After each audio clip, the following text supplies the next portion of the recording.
कि प्रशांत किशोर बीपीएससी आंदोलन से अपने आप को खुद को किनारा कर लिया प्रशांत किशोर ने।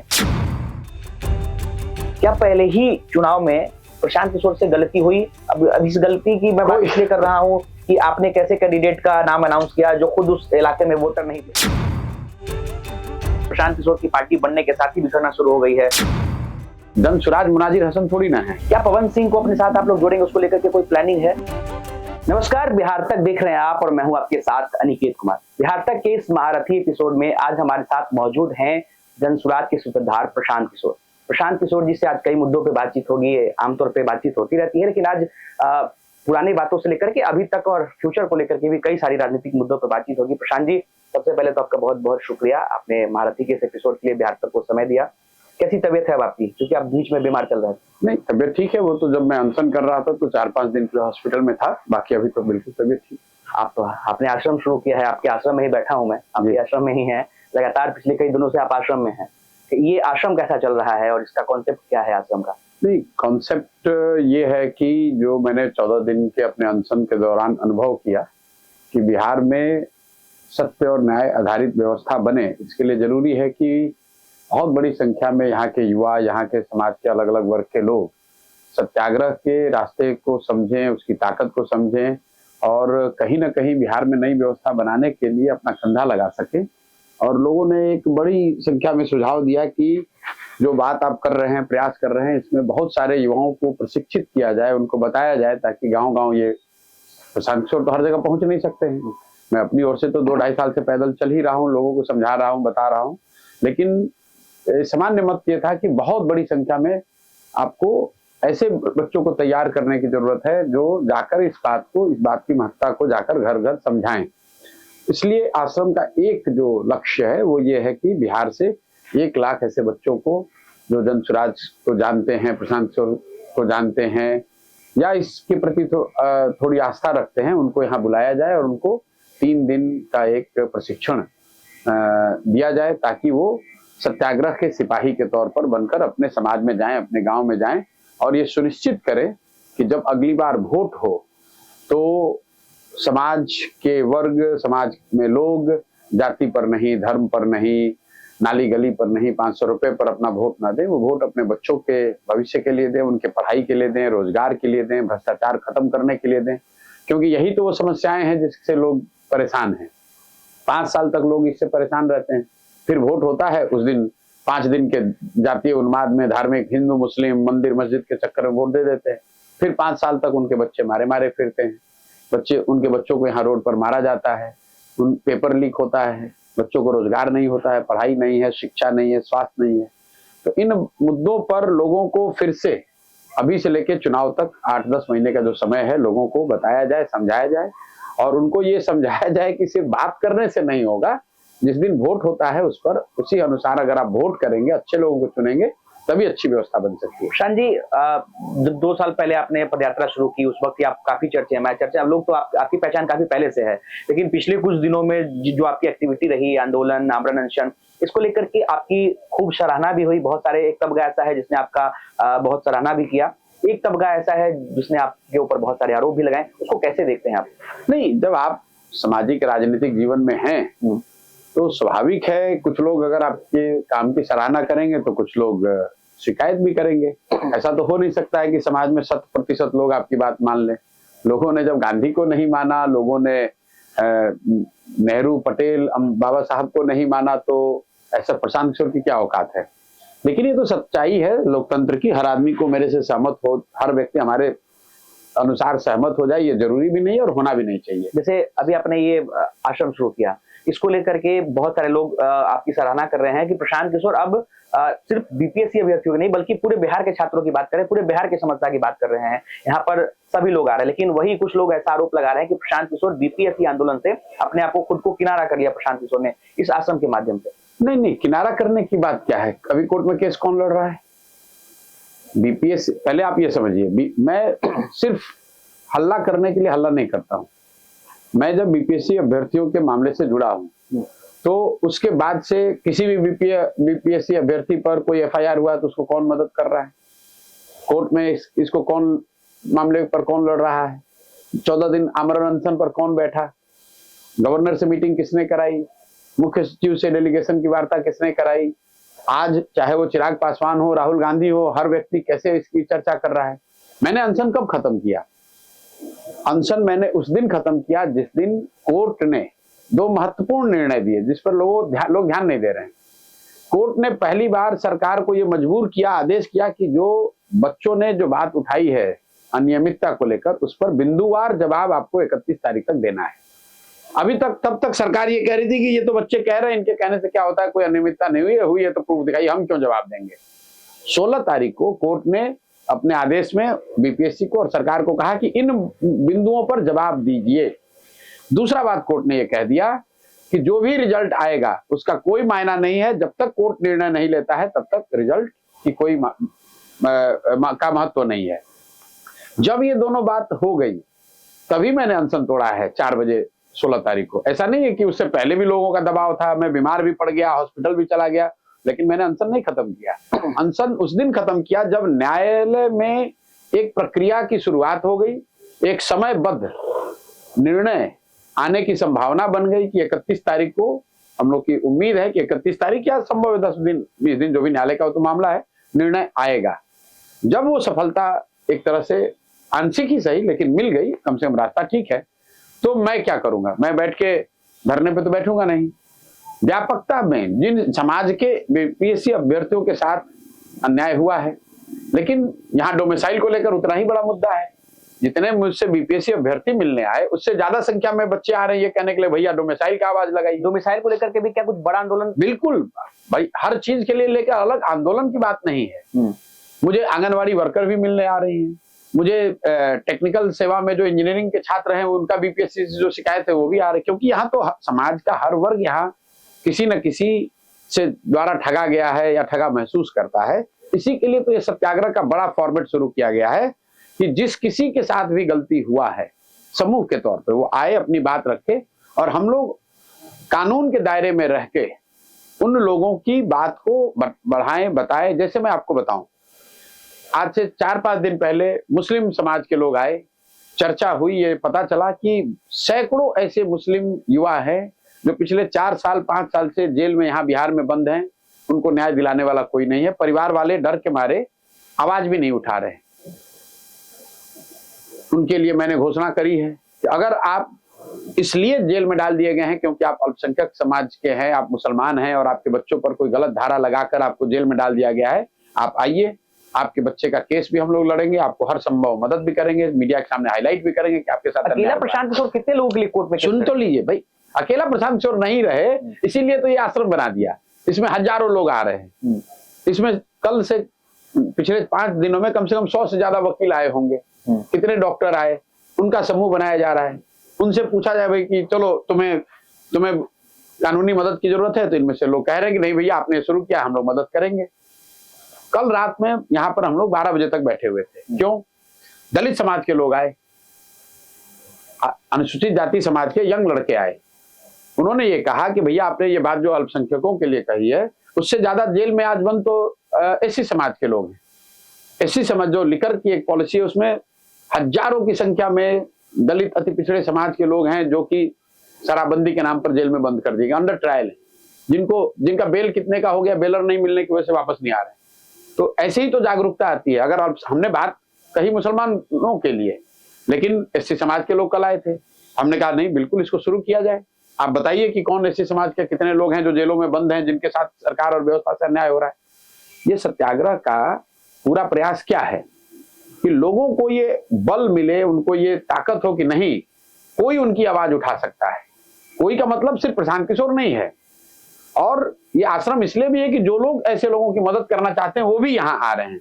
दोनों आकर जब आश्रम में मिलते हैं, जो लोग जो मदद कर सकते हैं वो भी आ रहे हैं और जिनको मदद चाहिए वो भी आ रहे हैं। जी, जब आप तो प्रशांत किशोर और ये आश्रम उन लोगों को साथ में मिला रहा है।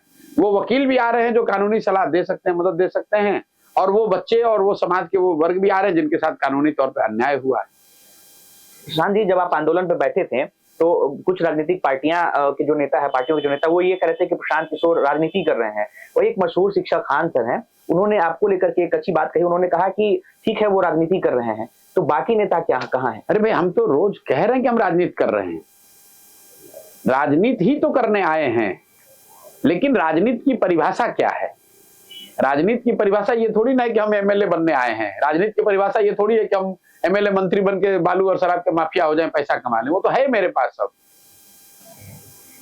अगर जिसके साथ अन्याय हो रहा है उसके साथ अपनी आवाज जोड़ना ये राजनीति है, तो राजनीति कर रहे हैं। यही तो राजनीति करने आए हैं भाई। हम यहाँ पर जातीय विद्वेष फैलाने थोड़ी आए हैं, हम धार्मिक उन्माद फैलाकर एमएलए बनने थोड़ी आए हैं। हम तो यही राजनीति करने आए हैं ना कि बिहार में अगर किसी बच्चे के साथ अन्याय हो रहा है तो उसके साथ खड़े हों, किसी समाज के साथ व्यवस्था जाति कर रही है तो उसके साथ अपना कंधा लगाएं। ये राजनीति है और यही राजनीति करते हैं। आपने जो आयोग पर एक आरोप लगाया था कि सीट जो है वो बिक जाता है, जिसको लेकर के आपको नोटिस भेजी गई। अगर जनसुराज की सरकार आती है 2025 में, जनसुराज चूंकि मेहनत भी करे और आप बिहार को बदलने की भी बात कर रहे हैं, तो आयोग की निष्पक्षता को आप कैसे बरकरार करेंगे? पूरी व्यवस्था को में आमूलचूल परिवर्तन आएगा। उठाकर इनको सबको उठाकर बाहर फेंक देंगे। जो पूरी व्यवस्था है प्रतियोगिता परीक्षा कराने की, ये इतना सड़ गया है कि हर 2 महीने पर यहाँ पेपर लीक हो रहा है। कोई ऐसी नौकरी प्रतियोगी सिपाही भर्ती हुआ उसमें घोटाले की बात हुई, दरोगा की बहाली हुई उसमें घोटाले की बात हुई। कौन सा यहाँ पर नौकरी किसको मिला है जिसमें घोटाला नहीं हुआ है? तो पूरी व्यवस्था सड़ गई है। किसी एक व्यक्ति के हटाने की बात नहीं है। और बीपीएस हम तो खुले कह रहे हैं, फिर रिपीट कर देते हैं कि आधे से ज्यादा पोस्ट इन लोगों ने बेच दिए हैं। नोटिस देने से मैं डर थोड़ी नहीं रहा हूं, नोटिस का जवाब दिया जाएगा। आप पत्रकार हैं, बिहार में हम लोग घूमते हैं, लोग कहते हैं बिहार में बहुत भ्रष्टाचार है। और अगर मैं कह रहा हूं कि लोग कह रहे हैं कि बिहार में भ्रष्टाचार है, हर विभाग में भ्रष्टाचार है, आपको राशन कार्ड बनाना है तो भ्रष्टाचार, तब पैसा देना पड़ेगा, जाति प्रमाण पत्र बनाइएगा तब पैसा देना पड़ेगा, आपको मृत्यु प्रमाण पत्र बनाना है तब पैसा देना पड़ेगा, आपको जमीन का दाखिल खारिज कराना है तब पैसा लग रहा है, कोई आके सरकार हम पर केस कर देगी? मतलब इसके हिसाब से तो मैं कह रहा हूं कि जमीन के दाखिल खारिज में पूरे बिहार में पैसा लिया जा रहा है, तो सीओ साहब लोग आकर डीसीएलआर हम पर केस कर देंगे। अरे भाई, मैं व्यक्ति की बात थोड़ी ना कर रहा हूं। लेकिन वो ये तो कहेंगे ना कि आप सबूत दीजिए। दे रहे सबूत जनता है, जनता कर रही। गांव में लोग कह रहे हैं कि जमीन में पैसा लिया जा रहा है, क्या सबूत देंगे? अरे भैया, आयोग कौन होता है हमसे पूछने वाला? जनता आकर कह रही है। हम किसी आयोग में व्यक्ति विशेष की बात नहीं कर रहे हैं ना, हम ये कह रहे हैं कि ये सरेआम चर्चा है कि कल अभी बीपीएससी अभ्यर्थी कम से कम 50 आए थे। आप आइए रिकॉर्ड कर लीजिए, सबूत ही सबूत मिलेगा। 4 लाख बीपीएससी के अभ्यर्थी कह रहे हैं कि अनियमितता हुई है, इससे बड़ा क्या सबूत चाहिए? सबूत का मतलब क्या? 4 लाख बिहार के लोग कह रहे हैं, सैकड़ों बच्चे आके कह रहे हैं कि भैया हमको ये ऑफर आया था, हमसे पैसा मांगा गया था, हम नहीं पैसा दे पाए।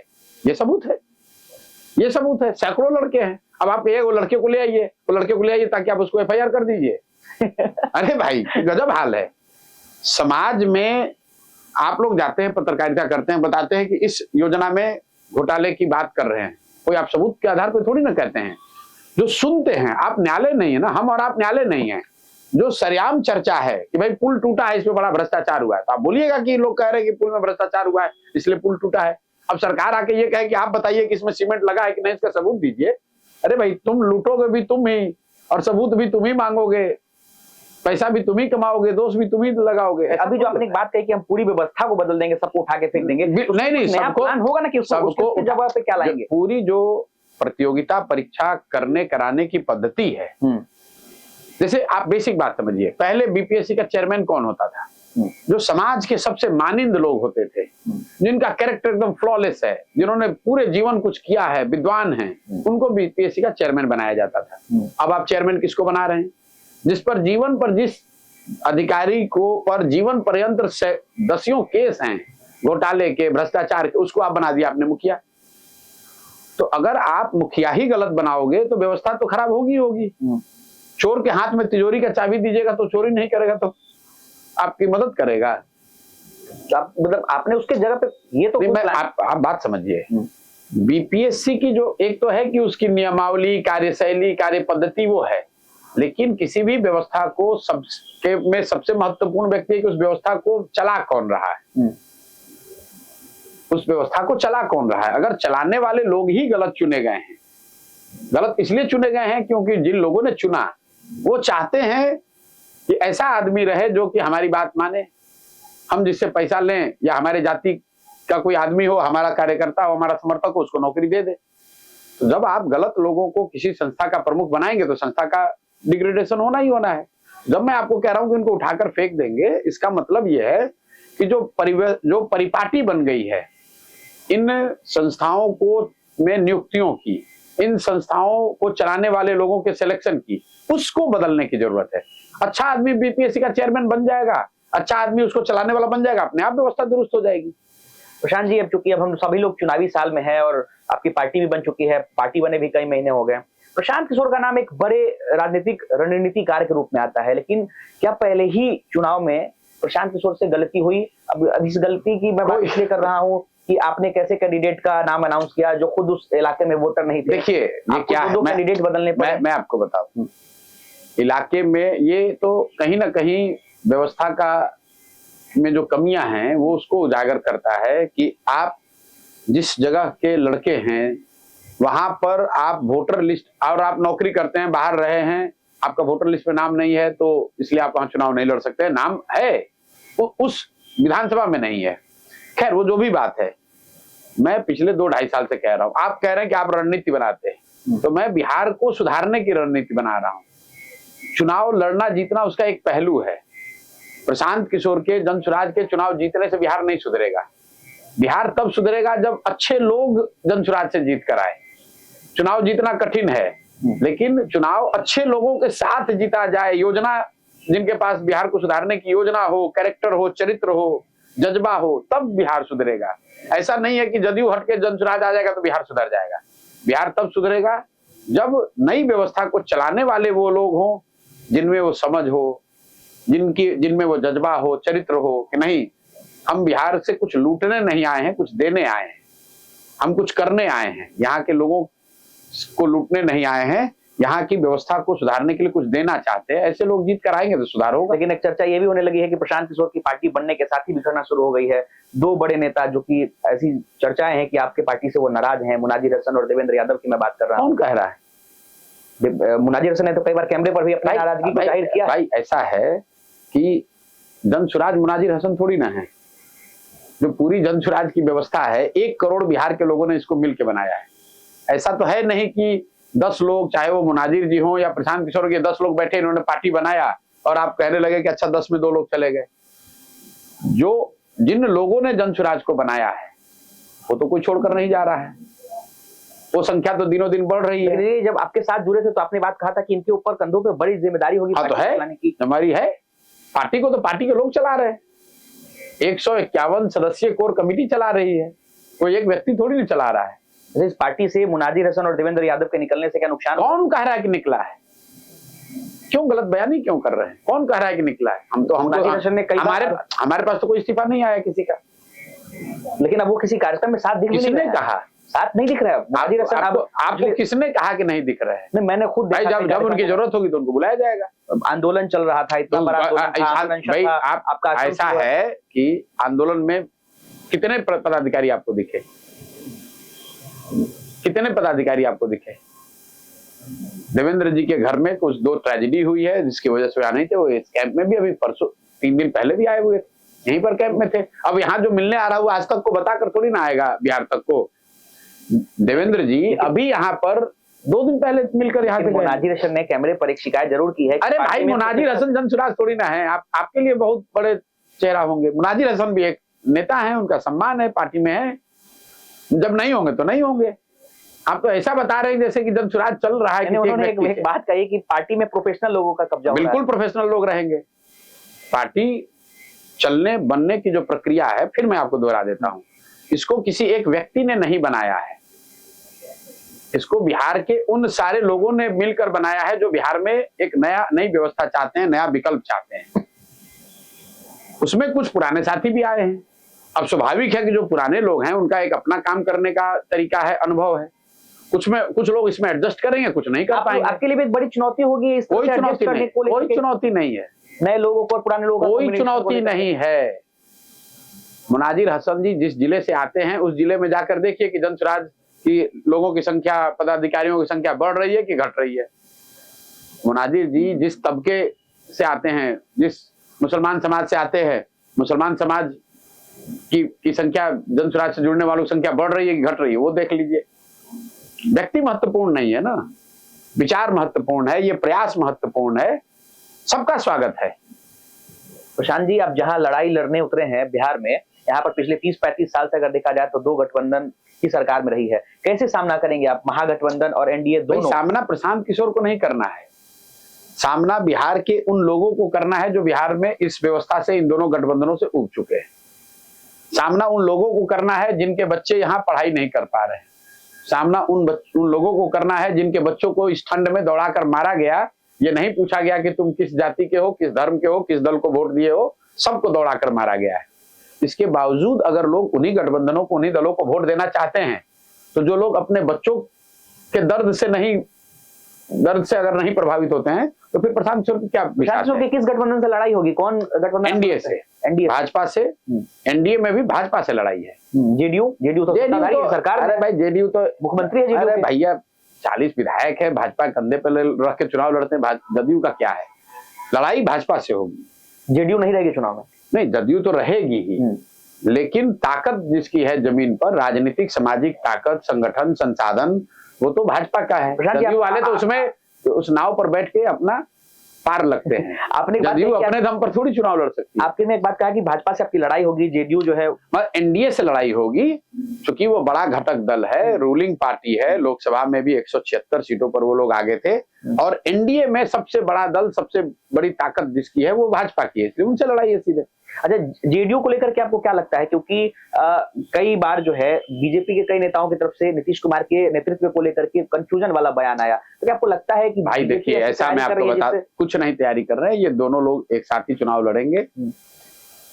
ये एक दूसरे से सीटों के लिए, ज्यादा से के लिए, ज्यादा सत्ता में हिस्सा मिले, उसके लिए खींचतान इनकी चलती रहती है। भाजपा के पास कौन, किसके पास होगा एनडीए का? आपको क्या लगता है? भाई, अब नेतृत्व उनका नीतीश कुमार के पास है, 25 में उन्हीं के पास होगा, उन्हीं के पास होगा। अब बिहार की जनता को तय करना है कि नीतीश कुमार जैसे थके हुए बीमार व्यक्ति के हाथ में वो बिहार का फिर से अगर सत्ता देना चाहते हैं तो वो दे दे। फिर उनके बेटे को लेकर के भी खूब चर्चाएं हो रही है, वो मीडिया के सामने आने लगे हैं धीरे धीरे करके, क्या लगता है उनको लॉन्च किया जाएगा? मैं किसी के उनके बेटे पे कोई टिप्पणी नहीं करूंगा, ये उनका मामला है। मैं जो राजनीति में नहीं है उस पर मैं टिप्पणी नहीं करता।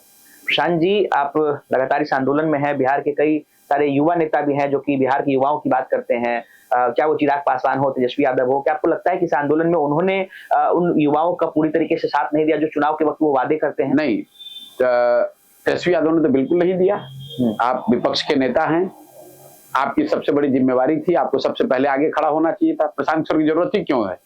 तेजस्वी यादव को खड़ा होना चाहिए था, लेकिन तेजस्वी यादव तो खड़ा होंगे नहीं। बीपीएससी के जो चेयरमैन है, तो ये बनाया किसने? जब तेजस्वी यादव यहाँ उप मुख्यमंत्री थे, जब उन लोगों की सरकार थी, तभी तो ये बीपीएससी का चेयरमैन बनाया गया है। तो किस मुंह से ये लोग बोलेंगे? ये लोग तो खुद ही उसी में सब। चिराग पासवान की राजनीति को कैसे देखते हैं आप?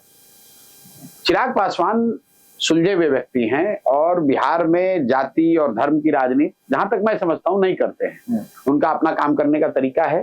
वो एनडीए गठबंधन में है, उनको ऐसा लगता है कि भाजपा के साथ मिलकर वो बिहार में कुछ अच्छा कर सकते हैं। मैं उससे इत्तेफाक नहीं रखता हूं, लेकिन व्यक्तिगत तौर पर चिराग पासवान बिहार में वो राजनीति करने का प्रयास कर रहे हैं पिछले कुछ साल से, जो कि बिहार के लिए गलत नहीं है, तो सही है।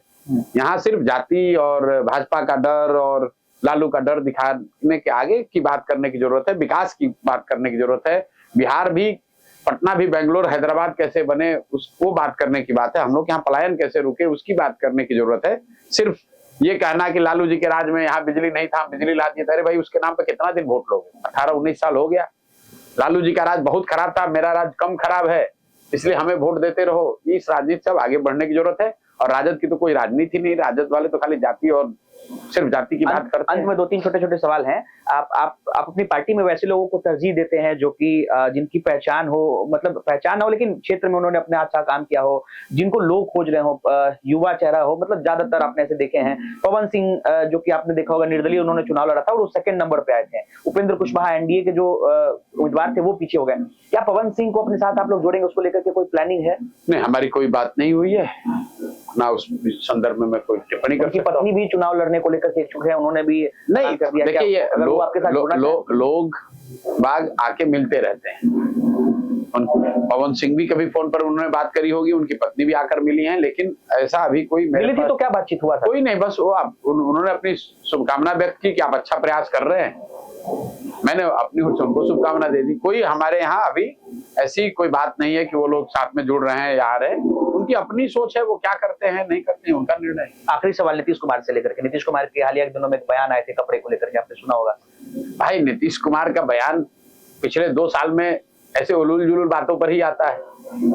ये कहना कि बिहार के लोग आज से 20 साल पहले कपड़ा नहीं पहनते थे, ये तो इस आदमी की, हम बार बार कह रहे हैं कि इनकी मानसिक हालत ठीक नहीं है, उनको खुद ही नहीं पता चल रहा है कि वो क्या बोल रहे हैं। मैं कैमरे पे कह रहा हूँ, नीतीश कुमार बिना कागज देखे अपने जो सहयोगी मंत्री हैं उसका नाम नहीं बता सकते हैं। नाम के साथ अगर वो बता दें कि ये मंत्री है और ये विभाग देख रहे हैं, अब जो कहिएगा मैं मान लूंगा। मैं ये पूरा जन स्वराज वापस लेके नीतीश कुमार का झंडा उठा लूंगा। नीतीश कुमार कैमरे पर आकर खाली ये बता दे कि मंत्रिमंडल में मेरे ये सहयोगी हैं और ये विभाग देख रहे हैं। लोग 3500 मंत्री का अगर नहीं बता सकते। अगर बता दे बिना कागज देखे हुए, मैं ये पूरा अभियान वापस लेकर नीतीश कुमार का समर्थन कर दूंगा। नहीं बता सकते, उनकी मानसिक हालत ये नहीं है। मैं खुली चुनौती दे रहा हूं, कुछ मत करो, बिहार की समस्या छोड़ दो, बिहार के लोगों की बात छोड़ दो, अपने मंत्रिमंडल के सहयोगियों का नाम और उनका विभाग खाली बता दो। क्या लग रहा है फिर सरकार कौन चला रहा है नीतीश कुमार के? भाई जब आप इस तरह की स्थिति में रहेंगे तो कोई ना कोई उनके अगल बगल का चला रहा होगा। जो भी उनके अगल बगल के लोग हैं, वो जब आपकी अपनी मानसिक स्थिति ऐसी नहीं है कि आप निर्णय ले सके, बेहतर काम काज कर सकें, तो स्वाभाविक है जो अगल बगल रहेगा उसका फायदा उठाएगा। चलिए, बहुत बहुत शुक्रिया आपका प्रशांत जी। धन्यवाद। तो हमारे साथ प्रशांत किशोर से और कई मुद्दों पर बातचीत हुई। धन्यवाद।